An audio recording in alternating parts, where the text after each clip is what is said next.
36 degree তাপমাত্রা দেখাচ্ছে। এটা হচ্ছে যে মদিনা রোড। এটা ব্রেক করলে মোটামুটি সব ধরনের হাজি আসি এখানে অপেক্ষা করে, মক্কা ঢোকার সময় এখানে চেক করতো। এগুলো সাধারণত কেউ একজনে দান করে। আসসালামু আলাইকুম রাহমাতুল্লাহ। আমি সাধারণত এভাবে লং ভিডিও করি না, আমি সবসময় শর্ট ভিডিও করি। 3 মিনিটের হইলেও আমি শর্ট ভিডিও দেওয়ার চেষ্টা করি। বাট আজকে এখন বাজতেছে 2টা, যাচ্ছি জিদ্দায়। জিদ্দায় 2-1টা কাজ আছে, এরপরে বসকে নিয়ে আসবো। সো চিন্তা করলাম আজকে একটা লং ভিডিও দেওয়ার চেষ্টা করি। লং ভিডিও দিতে গেলে আসলে আমরা প্রবাসী থেকে কাজের পাশাপাশি লং ভিডিও এডিট করে লং ভিডিওটা সারা প্রসেসিং করে আমাদের জন্য একটু কষ্টকর হয়ে যায়। তারপরে আজকে দেখি চেষ্টা করে পারি কিনা, কতটুকু পারি জানি না, বাট চেষ্টা করবো ইনশাল্লাহ। সো আজকে কি করতেছি, কোথায় যাচ্ছি, কতটুকু করব, সবকিছু দেখানোর চেষ্টা করব। সাথে থাকবেন ইনশাল্লাহ। চলেন তাহলে রওনা দিই জিদ্দার উদ্দেশ্যে। বিসমিল্লাহির রহমানির রহিম। ট্রিপটা আমি জিরো করে দিই। ট্রিপটা জিরো করে দিছি। ট্রিপ বি ঠিক আছে, ট্রিপ এ আমি জিরো করে দিছি। আমি দেখি কত কিলোমিটার যাইতে পারি এবং কত কিলোমিটার পর্যন্ত আজকে ড্রাইভ করি। সো এটা বাসার সামনে এসে আবার দেখানোর চেষ্টা করবো আসলে টোটাল কত কিলোমিটার আমি ড্রাইভ করছি। এখন বাজতেছে 2:22। মোটামুটি গরম আজকে ভালো পড়তেছে। আমি যদি গাড়ির ড্যাশবোর্ডে দেখাই, ভালোভাবে দেখা যাচ্ছে কিনা জানি না, 36 ডিগ্রি তাপমাত্রা দেখাচ্ছে বর্তমানে গাড়ির ড্যাশবোর্ডে। তাহলে বুঝেন তাপমাত্রা কতটুকু। এখন দুপুরের পর রাস্তাঘাটে তেমন মানুষজন নাই, সবাই চাকরি বাকরি মাদ্রাসা শেষ করে যে যার মতো বাসায় কাজে ওইভাবে ব্যস্ত। রাস্তাঘাট একদমই ফাঁকা। আসলে এই সময়টায় তেমন একটা মানুষ থাকে না। মানুষ থাকে বিশেষ করে আসরের পর আর সকালবেলা যখন মাদ্রাসা বা অফিস আদালত থাকে তখন থাকে। সো রাস্তাঘাট ফ্রি পাবো ইনশাআল্লাহ। সময় মতো সবকিছু শেষ করতে পারি কিনা এবং বিমানবন্দরে সময় মতো গিয়ে পৌঁছাইতে পারি কিনা। এটা হচ্ছে যে মদিনা রোড। আমরা যে এলাকায় থাকি ওই এলাকা থেকে জিদ্দা যাওয়ার জন্য মদিনা রোডে উঠা লাগে। আরেকটা রাস্তা আছে, ওইটা দিয়ে তেমন একটা যাওয়া আসা হয় না, সবসময় এটা দিয়ে হয়।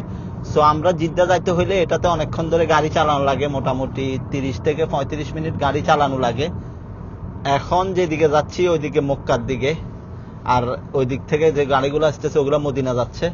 সো আমি ভরিমন মানে জিদ্দা ঢুকতেও 2টা রাস্তা আছে, একটা হচ্ছে যে জিদ্দা মাঝামাঝি ঢুকার জন্য, আর একটা হচ্ছে যে জিদ্দার শুরুতে। সো আমরা জিদ্দার মাঝামাঝি ঢুকার চেষ্টা করব যাতে আমার জন্য সুবিধা হয়, রাস্তার জ্যাম একটু কম পড়ে।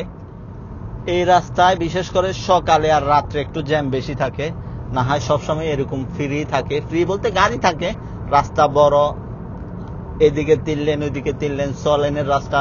সো 3 লেন হলে যথেষ্ট, বড় গাড়িগুলো 1 লেনে থাকে। যারা মিডিয়াম যাবে, যেমন আমি মিডিয়াম যাচ্ছি এখন, আমি মাঝখানে আছি, যারা স্পিডে যাবে ওটা অন্য লেনে থাকবে। সো এই জন্য এই রাস্তা একটু জ্যাম কম পড়ে। চোখে হালকা কিছুটা ঘুম আছে, একটু পাকিস্তানি চা খাই, ঘুমটা চলে যাবে। এই মাহাত্তায় আসলে মানে এখানে আসলে আমি পাকিস্তানি চা খাওয়ার চেষ্টা করি, এখানকার চা অনেক ভালো হয়। সো একটা চা নিয়ে নিই, চোখেরও ঘুম যাবে, ভালো লাগবে গাড়ি চালাইতে, খাইতেও ভালো লাগবে। নিয়ে নিলাম চা একটা। এই দোকান মাহাত্তার মধ্যে খুব ভালোই চলে, মোটামুটি সব ধরনের হাজি আসি এখানে অপেক্ষা করে এবং নিয়মিত খাওয়া দাওয়া করে। আর পাকিস্তানি দোকান তো একটু ভালোই চলে। পাকিস্তানি বিশেষ করে পাকিস্তানদের খাওয়া দাওয়া একটু স্পেশাল হয়, ওদের খাওয়া দাওয়া অনেক স্বাদও হয়। এই জায়গায় রোজার মধ্যে অনেক পরিমাণে চেক ছিল, মানে এটা একটা খুব বড় চেক পোস্ট ছিল। মক্কা ঢোকার সময় এখানে চেক করতো, এখন আর নাই, আবার হজের আগে আগে হবে। এই যে এখন মক্কা মদিনা রোড থেকে বের হয়ে গেছি, জিদ্দা রোডে ঢুকতেছি। এই জায়গাটাকে বরিমন কুবুরি বলে। এখান থেকে জিদ্দা শহর ঢুকতে আমার 25 মিনিট লাগবে এই রাস্তা দিয়ে। এই রাস্তাটা এরকমই পুরা, আর এটাতে গাড়ি ঘোড়া একটু বেশি, কারণ এটা শহরের রাস্তা। সো এখানে গাড়ি ঘোড়া একটু বেশি থাকবে, স্বাভাবিক ব্যাপার। এই যে এখানে একটা মসজিদ আছে, মোটামুটি নিজের জরুরতে যা কিছু আছে এখানে সারানো যাবে। ভালোই ওয়াশরুমের ব্যবস্থা আছে, মানুষজন দাঁড়াচ্ছে, যে যার কাজকর্ম সারাচ্ছে, নামাজ পড়তেছে, সবকিছু এখানে ঠিকঠাক সবকিছু এখানে আছে। এই যে পানিও আছে। এগুলো সাধারণত কেউ একজনে দান করে, মানে সোয়াবের আশায়। এরকম অনেক শেখ আছে যারা এগুলো দান করে।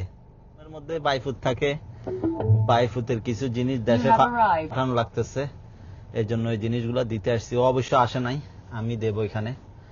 এখন লোকেশন তো এতটুকু, এখানে উনাদেরকে ফাইকই লোকেশন তো এতটুকুই দিয়ে রাখছে, আর কনফার্ম দিছে। যাই হোক, ওনাকে পাইছি, জিনিসগুলো দিয়ে দিছে, বাট আমি একটা ফেরার মধ্যে আছি এই গাড়িটা নিয়ে। এই যে একটু উল্টা পাল্টা রেস দিলে, মানে বেলজিমে চাপ দিলে, একটু উল্টা পাল্টা ব্রেক করলে, কারণ জিদ্দা শহরে এগুলো করার আগে অনেক সময় রাস্তায় জ্যাম থাকে, হুট করে ব্রেক করার আগে হুট করে রেস দেওয়া লাগে, তখন সবগুলা সিগন্যাল চলে আসে। এখনো সবগুলা সিগন্যাল চলে আসছে, মানে কি একটা ফেরার মধ্যে আছি। যাই হোক, আমি গাড়ির মধ্যে চাবি রাখছি ব্যাটারি গুলার, এখন এই ব্যাটারিটা খুলে দেবো। কারণ এরকম সিগন্যাল গুলা থাকলে আপনার কি হয়, গাড়ির তেল বেশি খায়, টানতে চায় না, সমস্যা। মানে যে সেন্সর গুলো আছে, এই গাড়িগুলো হচ্ছে যে কম্পিউটার সেগমেন্টের, তো এটার যে সেন্সর গুলো আছে ওগুলো যদি ভালোভাবে কাজ না করে, তেল বেশি খায়, গাড়ি টানতে চায় না। সো এখন আমি 5-10 মিনিট কি করব, এটার ব্যাটারি লাইনটা খুলে এখানে কিছুক্ষণ বসে চলে যাব। বস আসারও সময় হয়েছে, বস 4:45 নামবে, মোটামুটি আরো 1 ঘন্টা সময় আছে। সো এখানে ব্যাটারি লাইনটা খুলে একটু অপেক্ষা করি, এরপরে যাই, যাতে রাস্তার মধ্যে আর কোনো সমস্যা না হয়। ব্যাটারির লাইন খোলা শেষ, সবগুলা সিগন্যাল চলে গেছে, জাস্ট এই দুইটা আছে। এখন গাড়িটা যখন একটু রানিং করব, এই দুটো চলে যাবে ইনশাআল্লাহ। এই গাড়ি নিয়ে এই একটা সমস্যার ভিতর আছি, আর সবকিছু ঠিকঠাক আছে, বাট এটা একটু সমস্যা। এটা ইনশাআল্লাহ গাড়ির সম্পূর্ণ কাজ শেষ হলে তখন কম্পিউটার করলে চলে যাবে। সম্পূর্ণ কাজ শেষ হইতে অনেক টাকা লাগবে, এটা স্বাভাবিক, আমি ভিডিওতে দেখাইছি, এটা আমি এর আগে ভিডিওতেও দেখাইছি, অনেকগুলো টাকা লাগবে। জানি না বস কবে ঠিক করে, ঠিক করে ফেললে ভালো, আর না ঠিক করলে এই গাড়িটা বিক্রি করে দেওয়াই ভালো। এমনিতে তাড়াহুড়া করতেছি নি, তার মধ্যে রাস্তা দেখতেছি প্রচুর জ্যাম। অল্প একটু জায়গা যাইতে আমার আধা ঘন্টা লেগে গেছে, জানি না কতক্ষণে গিয়ে পৌঁছাবো। রাস্তায় যে পরিমাণ জ্যাম দেখছি, আমি ভয় পেয়ে গেছিলাম যে সময় মতো গিয়ে পৌঁছাইতে পারবো কিনা। যাই আলহামদুলিল্লাহ, আমি সবসময় যে জায়গায় দাঁড়াই, মানে এখান থেকে বিমানবন্দর ঢুকতে বসকে নিতে আমার 6-7 মিনিট লাগে, সেই জায়গায় আসি পৌঁছাইছি। এখন এখানে কতক্ষণ অপেক্ষা করব, উনার বিমান 4:45 নামবে। সো এখনো 5-15 মিনিটের মতো সময় আছে বিমান নামতে। আমি এখানে কিছুক্ষণ অপেক্ষা করি, উনি ফোন দিলেই চলে যাব উনাকে নিতে। রাস্তা আজকে প্রচুর পরিমাণে জ্যাম দেখলাম, জানি না কেন, প্রচুর পরিমাণে জ্যাম। যে রাস্তায় সবসময় জ্যাম থাকে না, সেই রাস্তায় আজকে জ্যাম। বাজতেছে 5টা, বসে কল দিয়ে দিছে, মানে উনি আসি পৌঁছাইছে, এখনো বাইর হয় নাই, আরো কিছুক্ষণ সময় লাগবে বলছে। সো এখন গিয়ে ওনাকে নেওয়ার পরে কোথাও দাঁড়াবেন আশা করি, সরাসরি বাসার দিকে। ইনশাল্লাহ বাসায় গিয়ে আবার কথা হচ্ছে, যদি সুযোগ পাই কথা বলবো, না হয় ভিডিওটা এখানেই শেষ করব। সবাই ভালো থাকবেন ইনশাল্লাহ। আমার অনেকগুলা কিন্তু কাজ ছিল, আমি শেষ করতে পারি নাই, কারণ বসের এখান দিয়ে লেট হয়ে যাচ্ছে, আবার আমি রাস্তার জ্যামে পড়ে গেছিলাম। নাহলে আমার আরো 2-1টা কাজ ছিল, বাইকের কিছু জিনিস লাগতো, আরো 2-1 জায়গায় যাওয়ার কথা ছিল, সেটা যাওয়া হইলো না। এখন গিয়ে বসকে নেওয়ার পর ইনশাল্লাহ বাসার দিকে রওনা। ভিডিওটা এতটুকু, সবাই ভালো থাকবেন ইনশাল্লাহ। আসসালামু আলাইকুম।